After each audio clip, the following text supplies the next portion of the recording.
Hello मेरे प्यारे दोस्तों, कैसे हैं आप सभी लोग। उम्मीद है आप सभी लोग बहुत ही अच्छे होंगे, स्वस्थ होंगे, कुशल होंगे। कहानी के लिए मेरे चैनल को सब्सक्राइब कीजिए। कहानी अच्छी लगे तो कहानी को लाइक ज़रूर कीजिएगा। कहानी को लेकर कोई भी राय सुझाव हो वो कमेंट बॉक्स में ज़रूर दीजिएगा। और कहानी कैसी लगी प्लीज़ कमेंट बॉक्स में ज़रूर बताइएगा। तो शुरू करते हैं हम आज की अपनी कहानी। माँ तुम कहाँ गई।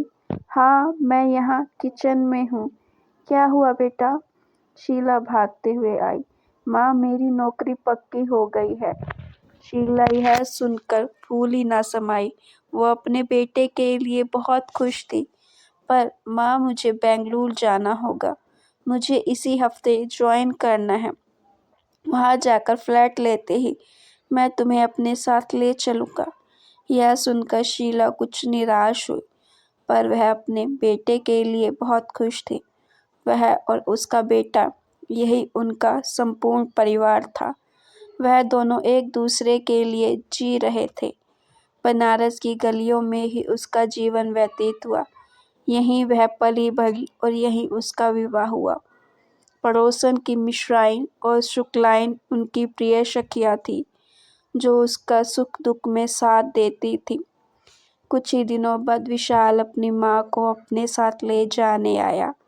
भारी मन से अपनी सहेलियों से विदा लेकर वह बेंगलुरु चली गई। सुना है यहाँ कोई किसी का हाल चाल भी नहीं पूछता। उदास मन से उसने विशाल से पूछा, मैं पूरा दिन कैसे बिताऊंगी।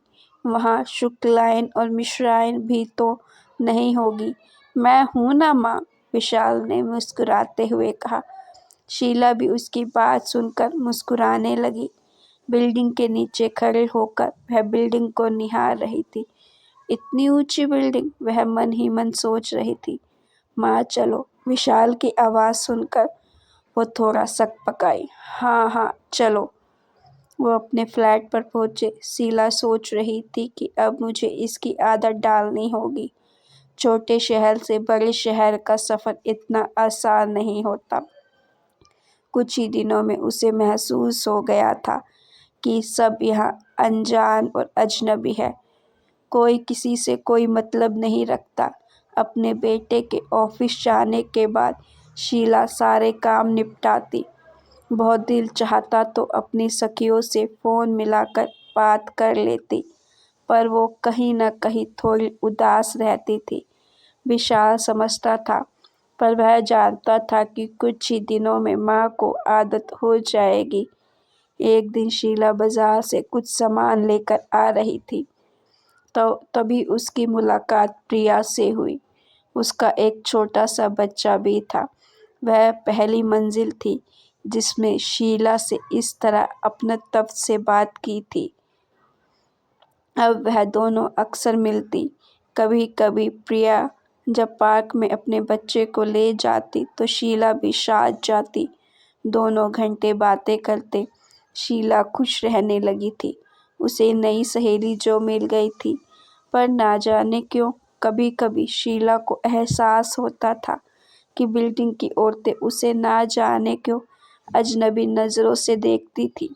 आसपास में खुसर फुसर बातें भी करती थी, पर उसने ज़्यादा ध्यान नहीं दिया। यह शहर उसके लिए अनजान था और यहाँ के लोग भी कुछ खास था तो उसकी नई सहेली प्रिया। एक दिन शीला ने उसे अपने घर भी बुलाया कर चाय पिलाई।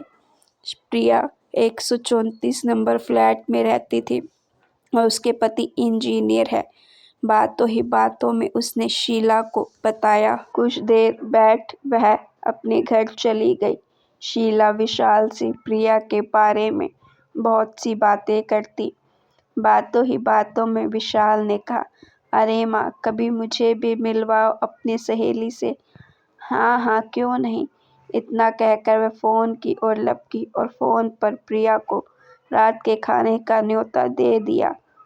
शीला खाना बनाकर मेज पर सजाकर प्रिया का इंतज़ार कर रही थी, पर बहुत देर हुई वह नहीं आई।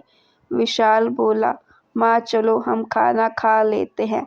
शायद उसे कोई ज़रूरी काम रहा होगा, पर उसने बताना तो चाहिए था। इसी उधेड़ बुन में थी शीला। दोनों खाना खाकर सोने चले गए। शीला करवटें बदलती रही और प्रिया के बारे में सोचती नहीं। ना जाने क्या परेशानी रही होगी, क्यों नहीं आई। शीला ने अगले दिन उनके घर जाने की सोची। बेटे के ऑफिस जाने के बाद वो उसके फ्लैट पर पहुंची, पर वहां बड़ा सा ताला लगा हुआ था। वह निराश होकर वापस आई। अभी वह दरवाज़ा खोलकर अंदर पहुंची ही थी कि फ़ोन की घंटी बजी। उसने दबे मन से फ़ोन उठाया, पर यह प्रिया की आवाज़ थी। प्रिया की आवाज़ सुनते ही उसने कई सवाल एक साथ दागे।